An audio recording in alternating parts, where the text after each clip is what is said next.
centuries, being a king meant going to war. There were wars to win the throne, wars to defend it, wars with foreign powers. Medieval kings really fought, and 7 of them died on the battlefield. So it was vital to the defence of the realm for the king to have the very best armour. Chainmail was the business. It was solid but flexible. So the real architects of royal power, from Hastings to Agincourt, were the poor souls who had to knit these coats out of thousands of bits of wire. It's not hard to imagine the downside of being a link maker. The fact is, it was incredibly laborious and repetitive work. It involved cutting thousands and thousands of rings and linking them together one by one. The problem was, it was very dangerous in the sense that you'd often get lacerations from the rusty metal which you're playing with. Infection can get in, tetanus, and all those lovely things which we don't have to live with today, luckily.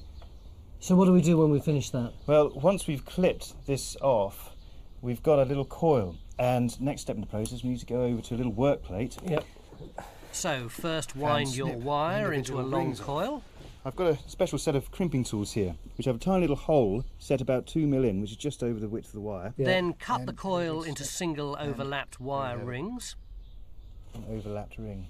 Heat and soften the rings in a fire until cherry red. You see they're beautiful cherry red, but they will cool quite quickly. Stage 4, hammer out the rings to make a single flat overlapped link. So give it a tap, 2, 3 of those, and you can see that the ring is now flattened. Now it comes much more arduous because... And now these flat overlapped pieces have to be riveted together for strength. Right through that. So what you need to do is place the ring just over that hole. You know what I'm worried about? If I miss this little hole with my tool, I could mess up your tool, couldn't I? Give it a good solid whack. There you go. Yep. Now you've gone a bit too far there. I've messed it up, haven't I? Yeah, that's not gone through and the ring's split apart. So can we use yours? Because I'm sure. terrified I might die of boredom otherwise. Okay. Little triangular rivet here. What we're going to do is force the little rivet into the hole which we've made. So why was this job so important to the king? Well, the provision of good quality armour to the armed forces was integral to the security of the country and ultimately the security of the monarchy. So he would have wanted his men to have the best quality stuff he could possibly afford. So no mail, no king? Pretty much, you got it, yeah. Some people might say it's quite a good thing. And we're going to set it by squeezing it with these pliers and giving a good hammer strike on top. And there you have it, one highly durable, solid steel mail riveted ring, which makes up one of the many on this hauberk just over here. There are something like 30,000 rings on this, aren't there? So just another 29,999 and we'll have made a complete mail shirt. To do that, each ring has to be riveted through its neighbour to make a strong and supple suit, an incredibly laborious process. So there was plenty of work for link makers who were apprenticed at age 12 and had to settle for working long, boring hours without pay. If I'm the king, I want some more mail, I want to commission you to make it, and I want it tomorrow. Right. Can you do it for me? Very unlikely, unless you've got a workforce of maybe 100 men or so, because the king is going to have the very best mail available, and it's going to be very fine stuff, much smaller than the rings we're actually using here. I've got one example here, a bronze ring, which you can see is about 1/3 of the size of the ones we're going to be working with. There are shirts which have in excess of 200,000 rings and are so dense that you can't even force a needle through it.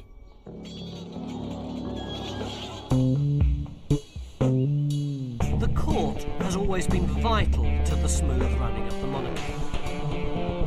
By the 16th century, it was a vast community of unseen workers of all ranks, catering for every whim of the autocratic Tudors.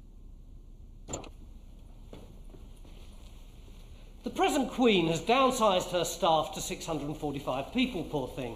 But in Tudor times, the monarch had over 1,000 courtiers and over 1,000 servants, and each one knew their place in the pecking order, even if it was quite a lowly one. Like the whipping boy, who was an aristocratic friend of the royal prince and it was his job to receive punishment every time the heir to the throne did something wrong. And if you think that's unfair, just look at the demands that were made on some of the rest of the staff. All right, you can stop now. The court was a place of intrigue. One group of luckless servants had the job of risking their lives to protect the monarch from plotting courtiers. A royal meal had anything up to 25 dishes. Any one of them could contain something deadly. And what better way to climb the slippery pole than to poison the food of the person that you're eating with? Hence the job of royal food taster, which is enough to put you off your food for life, isn't it, Cassie? Absolutely. But surely it must have been a pretty easy job. I mean, once there was poison in your food, well, you'd eat it and know straight away, wouldn't you? Not necessarily. How come? Because it's remarkably easy to hide something that's deadly dangerous in food, and it would not be obvious to you until you had already eaten it. What's the stuff? This stuff's called frumenty. Which is what? A sort of thick grain.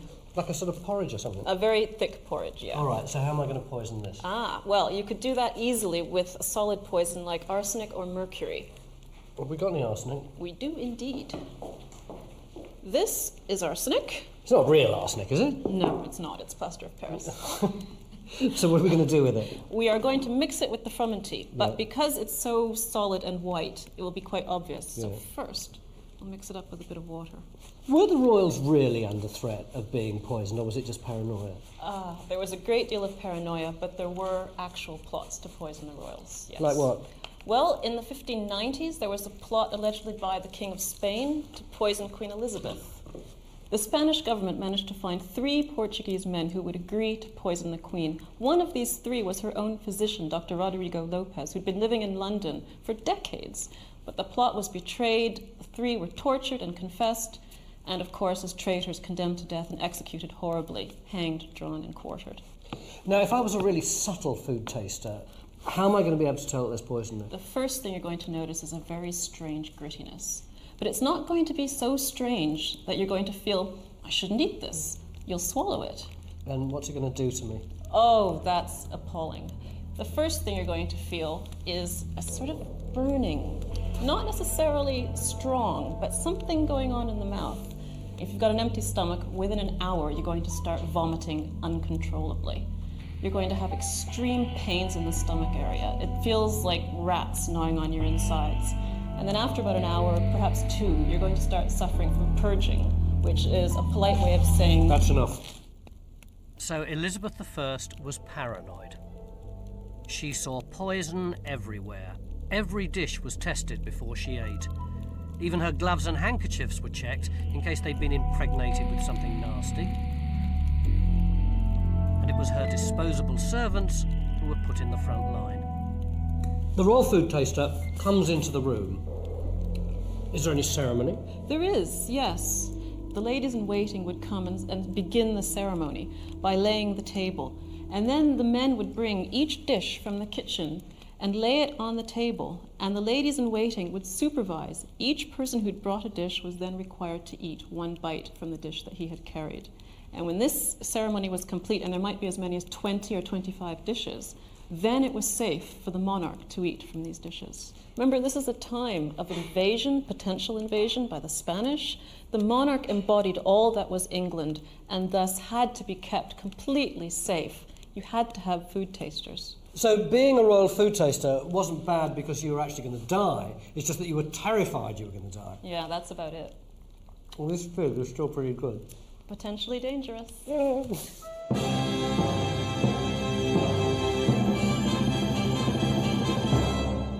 With the court moving around so much, communication became vital to the institution of the monarchy, hence the job of royal messenger. Ta-da! The royal messenger was important not just simply in order to tell people where the king and queen were at any particular moment in time, but also to let them know about royal births and deaths and marriages and much darker things like intrigues and stabbings and assassinations. Anything you wanted to know, the royal messenger would let you know it. Come on, come on. Henry Henry VIII started a system of messengers that rode between staging posts. In time it became the Royal Postal Service, which is why the monarch's head is still on stamps. But for early messengers, every journey was tough and fraught with danger. When Elizabeth I died, it was royal messenger Sir Robert Carey who rode to Scotland to tell James, the heir to the throne, he was now king.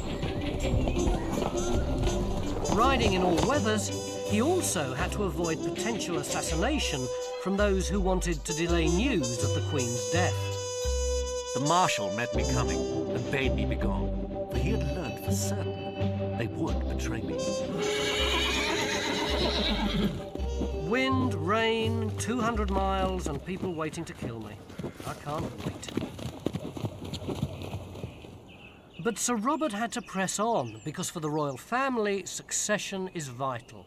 The whole institution is based on births, deaths, and conceptions. Was the Queen going to have a baby? Was it the King's?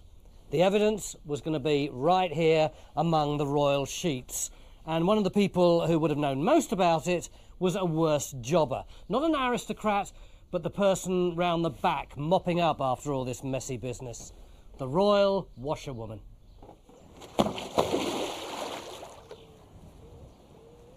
But being a royal washerwoman was tough, messy, and also surprisingly dangerous. You can see why so very many women died drowning, can't you? Died drowning?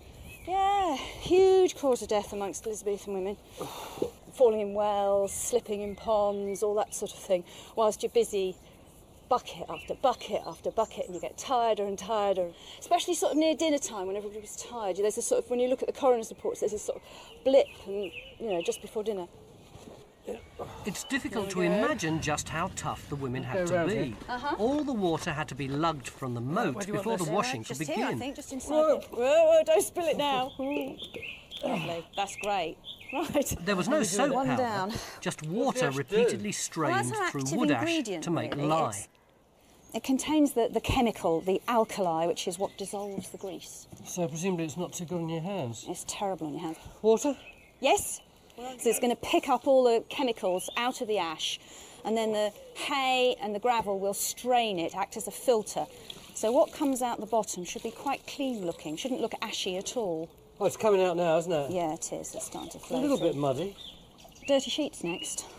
In the big bucking basket, but that's it. The Loosen them smelly all up. We sheets don't were want then put anything- into a bucking big basket, what? In the the big very buck basket first over top there. loader. Well, they're usually married women, actually, which is quite interesting, because it's about the only job of any decent sort of remuneration that married women could do. Do we know anything about any of them? We got a few names of people who were royal laundresses. Anne Twist, for example, she was Queen Elizabeth's laundress for 16, 17 years. And there was an Anne Harris as well in King Henry VIII's reign, who held the post for some time. They were quite poorly paid, but they had to be respectable women. I mean, you wouldn't want just anybody touching all your linens and your personal stuff, would you? So presumably the washerwomen would have known more about the sex lives of the monarchy than anybody else. Yeah, I think they probably would, actually. Pretty darn intimate things, sheets, aren't they? You can't get away with anything. In fact, there's even proof of that. The sort of like foreign ambassadors at Elizabeth's court, when she was sort of beginning to get on and a bit long in the tooth, and they were contemplating the French marriage with the Duke of Anjou, they were actually paid washerwomen for inside information as to whether she was still menstruating or not. Oh. What do we do with this? I'm going to lift it up on there. Yeah. Okay. Oh, I'm flipping it. And now? Now we pour the lye that we made through the linen. And sort of like a liquid soap, it'll move through and... You'd have had to have been quite tough, wouldn't you, to have been a washerwoman? Oh, you had to have muscles, there's no doubt about it. It's nothing sissy about this job. Now what? Right, well, we just let that trickle through slowly, and we don't want to hurry it particularly. It's going to be dissolving any grease that's in there. Yeah. And then we're going to beat the living daylights out of it. These are called battledores, not bats. But this feels very much like a strenuous version of cricket. If you weren't so knackered after the water carrying and butt loading, it would be a way of venting your frustration at the job. Hang on a sec. Let's give it a dunk. Oh, God, look at that, 5 minutes. It must have been really cracked and bleeding, I their think they hands, must have mustn't been cracked and bleeding most of the time. Right, do you want to wring this one out? it? Yep, Or if you grab one end and I'll grab the other. yep. The sign of every birth, death and marriage is going to be in here, isn't it? Yeah. Should we hang this out? Yeah, that's a good idea. For drying, they used privets rather than pegs and washing lines. But if the wind got up and blew the sheets into the mud, the washerwoman would have to start all over again. By the 1900s, the political power of the royals had eroded, but show was as important to them as ever. They were still the people to know, sharing their lavish lifestyle with their favourite movers and shakers. An invite to one of Edward VII's shooting parties at Sandringham was the ultimate social accolade, and every guest wanted to look their very best. Which brings me to my next worst job, which is very much at the bottom of the pecking order, literally below stairs. It's the boot boy.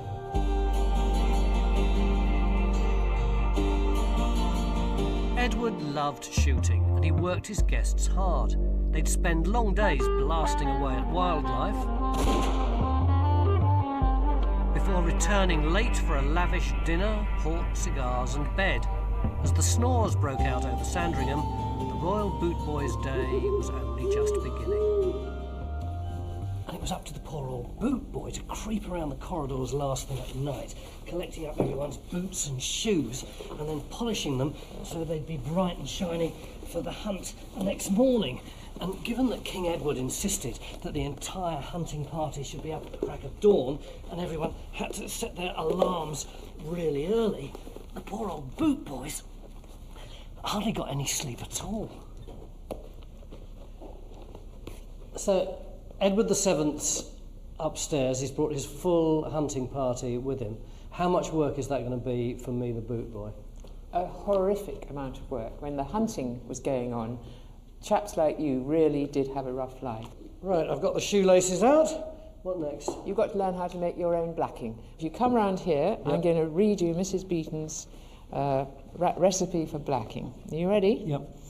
Take 4 ounces of ivory black. God, that looks good stuff. Then an ounce of olive oil. How many of these am I putting in? The That grim looks an awful side lot, of this 1.5 job wasn't pints. just terrible tiredness, Doesn't look really but also realistic, mixing does it? up some About half pretty of it foul must and be good. caustic ingredients, which making a could be mess. deadly. We got an ounce of sulphuric acid. This one you'll be very careful of. I think I better do this for you. Hold your nose. Yeah. Oh, we're going to die. Oh, Rotten eggs? you bet. Whoa. How much did they get paid? About £8 a year, which wasn't very much, but then they did get their keep. So most of that £8, their mother would expect them to bring back home to them on their monthly day off. Always be good to your mum. In times of earlier monarchs, working for the king or queen could bring you riches. But by the 20th century, back-breaking royal domestic service wasn't even well paid. By Edward VII's time, most young men at that time didn't want to go into domestic service. They wanted to go into something much more glamorous and manly, like the army, and march out to the colonies in their red coats. So domestic service was beginning to be really looked down on. So when you did get your very rare days off, you'd go out there and people would jeer at you rather for coming from a house rather than coming from some job in the new industries that were growing up. Pretty scant reward for doing all this work, but nevertheless, it's enough to get the boots polished up. I'm rather proud of that, even if they do stink of sugar. And it didn't stop at hunting boots. There were all the party shoes to shine as well. By the time those were done, the hunter's boots were back again.